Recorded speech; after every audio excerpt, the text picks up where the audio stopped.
वजन तर जास्त आहे पण कसलाही आजार नाही. वजन तर वाढले पण खाऊन पिऊन एकदम टकाटक आहे, असं जेव्हा लोक बोलतात तेव्हा मला त्यांची कीव येते.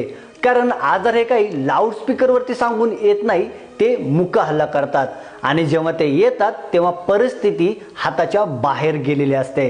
वजन तर थोडं वाढले पण ठीक आहे ना, थोडासा दम लागतोय पण ठीक आहे जाऊ दे. पोट थोडंसं वाढले पण होईल काही दिवसानंतर कमी. लक्षात ठेवा, आजार जेव्हा 20% असतात तेव्हा शरीर गप्प बसतं.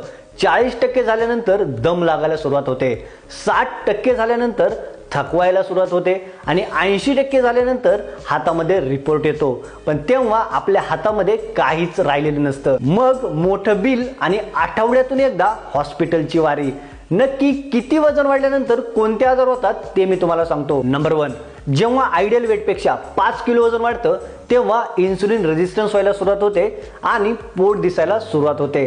त्याच्यासोबतच प्री डायबिटीज किंवा अपचन, ऍसिडिटी असे त्रास व्हायला सुरुवात होते. नंबर 2, 8 ते 10 किलो वजन वाढल्यानंतर मेंदूचे हार्मोन गडबडतात. थायरॉइड, पीसीओडी, झोपेचे त्रास किंवा केस गळायला सुरुवात होते. नंबर 3, 12 ते 15 किलो वजन वाढल्यानंतर गुडघ्यांवरती ताण येतो, बीपी वाढायला सुरुवात होते, सांधे दुखायला लागतात आणि हृदयविकाराचा त्रास सुरू होतो. नंबर 4, 20 किलोपेक्षा वजन जास्त वाढल्यानंतर fatty liver, kidney damage, sleep apnoea किंवा इन्फ्लेमेशन शरीरामध्ये चालू होते. आणि जेव्हा तुमचं वजन 25 किलोपेक्षा जास्त वाढतं तेव्हा कॅन्सर, वंध्यत्व किंवा मेंदूचे हार्मोन टोटल गडबडून जातात. अरे भावड्या, 10 किलो वजन जास्त म्हणजे डायबिटीजचं इन्व्हिटेशन आणि 20 किलो वजन जास्त म्हणजे हृदयविकाराचं रिझर्वेशन.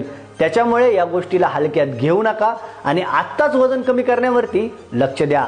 हा व्हिडिओ तुमच्या जवळच्या व्यक्तीला नक्की शेअर करा. Thanks for watching. Follow for more.